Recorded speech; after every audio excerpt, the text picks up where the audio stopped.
श्री स्वामी समर्थ मैत्रिणींनो, स्वागत आहे तुमचं माझ्या चॅनलमध्ये ग्रेसफुल कॉर्नर विथ दीपा. आणि आजचा ब्लॉग आहे आम्ही लास्ट मंथ फिरायला गेलेलो तेव्हाचा. सॉरी, थोडंसं पोस्ट करायला लेटच होते, तसं त्यासंबंधित शॉर्ट्स आपल्या चॅनलवरती आपण अपलोड केलेले आहेत पहिलेच. तर हा आहे फुल व्हिडिओ. तर आम्ही गेलो होतो मागच्या महिन्यामध्ये दिव्यागारला फिरायला.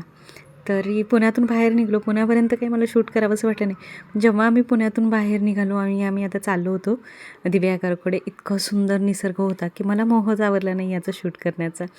तर मी गाडीतूनच करत होते, त्यामुळं बरंचसं क्लिअर नाही आहे. आणि असं जाताना आम्हाला रस्त्यातच छोट्या आंबोळी असे कोण घेऊन बसलेलं होतं बायका विकायला. तर मग आम्ही म्हटलं चला ट्राय करूया. ऐकलं होतं आंबोळी आणि व्हिडिओज पण बघितलेले मी यूट्यूबला. आणि त्यानंतर आम्हाला ही आंबोळी खायला भेटली. त्यानंतर थोडंसं पुढं गेलो तर हे बघा, अशी खूप सारी झाडं होती आणि इतकी लाल भडक व्हायला फुलं सुंदर आलेली होती, अप्रतिम. खरंच खूप सुंदर होते. मला तर इतकं फुलं आवडली की मी थांबून एका ठिकाणी ते फूल घेतलं आणि म्हटलं ठीक आहे, याचा व्हिडिओ वगैरे घेऊया. आणि हे फूल आहे शाल्मलीचं. ह्या झाडाविषयी मला आधीच माहीत होतं. हे खूप आयुर्वेदिक आणि खूप चांगलं झाड आहे. याची तशी भाजी पण करतात आणि ह्या झाडांचे काटे जे आहेत त्याचं उगाळून आपण स्किनच्या काही प्रॉब्लेमसाठी किंवा पिंपल्स वगैरेसाठी वापरू शकतो. तर असं हे खूप छान असतं. शाल्मलीची खूप झाडं बघायला भेटली, जे की आपल्याला आपल्या इकडच्या साईडमध्ये पुण्याच्या जवळपास कुठंही बघायला भेटत नाहीत. आणि अप्रतिम निसर्ग होता तो. आणि ती फुलं वा वा वा, काही विचारायला नको. आणि आता इथून सुरू झालेली थोडी थोडी नारळाची वगैरे झाडं. अजून तरी काय आपण दिव्यागारच्या जवळपास पण गेलेलो नाही. हे अगोदरचं शूट आहे, माणगावच्या बरंच आधीचं आहे हे. आणि दिव्यागरला जायचा हा आमचा प्लॅन अगदी सडन झालेला. मग आम्हाला एकही रिसॉर्ट मिळत नव्हतं.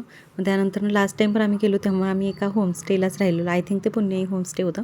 आणि यावेळी जेव्हा आम्ही गेलो तेव्हा आम्ही अनुराग होमस्टे या अशा ठिकाणी राहिलेलो. आणि खरंच छान होतं. ती सगळी सोय छान होती. आणि विशेष म्हणजे आवडलेली सगळ्यात जास्त गोष्ट म्हणजे यांच्या या जो होमस्टे आहे त्यांची शेजारीच तिथं वाडी होती. त्या वाडीमध्ये बरीचशी फणसाची, नारळाची, केळीची, आंब्याची आणि सुपाऱ्यांची वगैरे इतकी सुंदर झाडं होती ना. आणि उंचच उंच. आम्ही तर पहिल्यांदा इतकं सुंदर नारळाचे वगैरे झाडं बघत होतो. एवढी सुपाऱ्यांची झाडं, सुपारीचं झाड जवळपास आम्ही पहिल्यांदाच आयुष्यात बघितलं असेल. आणि त्याच्याखाली इतक्या सुपाऱ्या पडलेल्या होत्या. आमच्या मुलांना तर अगदी गेल्यापासून हात छंद लागलेला. दिसली सुपारी की उचलायची, फोडायची आणि त्यात खरंच सुपारी निघते का ते बघायचं. तर पहिल्यांदा हे फळ बघितलं होतं. हे जवळपास छोटा नारळ म्हणू शकतो आपण, तशाच आकाराचं होतं. आणि अशी पिवळसर पिकलेली फळं होती. ती माझ्या मुलीने गोळा केली. त्यानंतर फोडून त्याच्यातून तिला 2-4 सुपाऱ्या भेटल्या, पण आम्ही त्या घेऊन आलो तिकडून येताना. तर बघा ना, खूप सुंदर निसर्ग. आणि इथं यांची मागच्या बाजूला जेवणाची वगैरे पण सोय आहे, किंवा आपण बाहेर जाऊन पण जेवू शकतो. पण एकंदरीत मला हे वातावरण इथलं, यांची इतकी सुंदर वाडी आणि त्याच्यात जवळपास आपल्या राहण्याच्या रूम्स वगैरे खरंच खूप छान वाटलं. तुम्हाला जर कधी जायचं असेल तर तुम्ही नक्कीच या होमस्टेचा विचार करू शकता. मी साईडला नंबर वगैरे पण मेन्शन करीन. आणि त्यानंतर मग आम्ही गेल्यानंतर थोडा वेळ रेस्ट केली आणि मग गेलो बीचवरती. बीचवर आम्ही खूप धमाल केली. आमच्या मुलांनी वगैरे भरपूर एन्जॉय केलं. मग त्यानंतर आम्ही बराच वेळ थांबलो बीचवरती. मग त्या दिवशी काय आम्ही फिश वगैरे असं केलेलं, त्यामुळं मग आम्ही काय मंदिरात वगैरे जाऊ नाही शकलो. मग बीचवरती मस्त एन्जॉय करून संध्याकाळी मग परत आम्ही आमच्या होमस्टेला परत आलो. तिकडे रात्री राहिलो. मग दुसऱ्या दिवशी आम्हाला निघायचं होतं सुवर्ण गणेश मंदिरामध्ये. याच्या आधी आम्ही एकदा दिव्यागरला आल्यामुळं मला इथली सगळी मंदिरं माहिती होती. पण यावेळी आम्ही ते स्वामीनारायण मंदिर आणि रूपनारायण मंदिर जे आहेत ते 2 मंदिरं, त्यांचं अतिशय छान बांधकाम आहे. तुम्हाला जर जायचं असेल तर तुम्ही अवश्य ती 2 मंदिरं पहा. पण आमच्याकडे वेळ कमी होता आणि आम्ही सकाळी लगेच निघणार होतो. तर त्यामुळं मग आम्ही फक्त सुवर्ण गणेश मंदिरात गेलो दुसऱ्या दिवशी. आणि दुसऱ्या दिवशीचं जसं मी तुम्हाला म्हटलं तर सुरुवात आमची अशी झाली. आम्ही गेलो होतो सुवर्ण गणेश मंदिरामध्ये. इतकं सुंदर लाल दगडांमध्ये बांधलेलं हे मंदिर आहे. खरंच कोकणातली मंदिरं आणि इथला निसर्ग खरंच यायलाच पाहिजे इकडं. मला हे खूपच जास्त आवडलेलं मंदिर. हे मंदिराचं आहे मुख्य प्रवेशद्वार, जिथून आपण आतमध्ये जाऊ शकतो. आतमध्ये व्हिडिओ घ्यायला काही अलाउ नव्हतं, तेव्हा माझ्याकडे व्हिडिओ नाही. ही आहे दीपस्तंभ म्हणू शकतो आपण याला. इथं दिवे वगैरे लावले जात असतील काहीतरी उत्सवाला वगैरे. आणि इथून असं बाहेर आल्यानंतर बाहेर एक तुळशी वृंदावन आहे या मंदिराचं.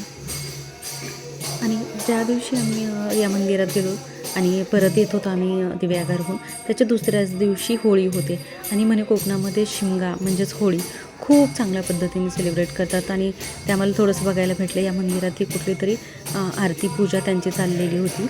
तर त्याचं थोडंसं मी गुपचूप व्हिडिओ घेतलाच तरी मला मोहावरेन आणि खरंच ऐकायला खूप छान वाटत होतं. आणि म्हटलं चला आपलं नशीब आहे की आपल्याला पहिल्यांदा काहीतरी कोकणातला कुठला तरी सण आपण खरंच बघू शकतो आहे. तर अशा पद्धतीनं आम्ही इथून परत निघालो आणि मग आम्ही दर्शन वगैरे करून झाल्यानंतर मस्त इथं मंदिराच्या बाहेर मिळणाऱ्या गरमागरम उकडीच्या मोदकांचा आस्वाद घेतला. ती क्लिप माझ्याकडनं मिस झाली. जवळपास जेवणाचे कुठलेही व्हिडिओ आम्ही घेतले नाहीत आणि आत्ता चालू झालेला आमचा परतीचा प्रवास. खरं तर एवढं लगेच 2च दिवसाचं यावंसंच वाटत नव्हतं परत, पण काय करणार, यावं लागलं. आणि तेव्हा असं वाटलं की इथली लोकं किती नशिबान आहेत की ते इतक्या छान निसर्गामध्ये त्यांना राहायला भेटते आणि मस्त वाटत होतं. आणि येताना पण मग जिकडे छान छान असं वातावरण वाटत होतं आणि छान डोंगर, निसर्ग, तर त्याचा व्हिडिओ परत एकदा मी घ्यायला चालू केला. आणि अशा प्रकारे आमची झाली ही दिव्याघरची ट्रिप आणि खरंच खूप छान वाटलं. तुम्हाला हा व्हिडिओ आवडला असेल तर नक्की शेअर करा, लाईक करा आणि माझ्या चॅनलला सबस्क्राईब करा. आणि मी इकडे खाली या आम्ही जिथं होमस्टेला राहिलेलो त्याचा फोन नंबर आणि त्या होमस्टेचं नाव पोस्ट करते. जर तुम्हाला कधी जायचं असेल तर नक्की जा. भेटूया पुन्हा एकदा नवीन ब्लॉगसोबत. तोपर्यंत बाय.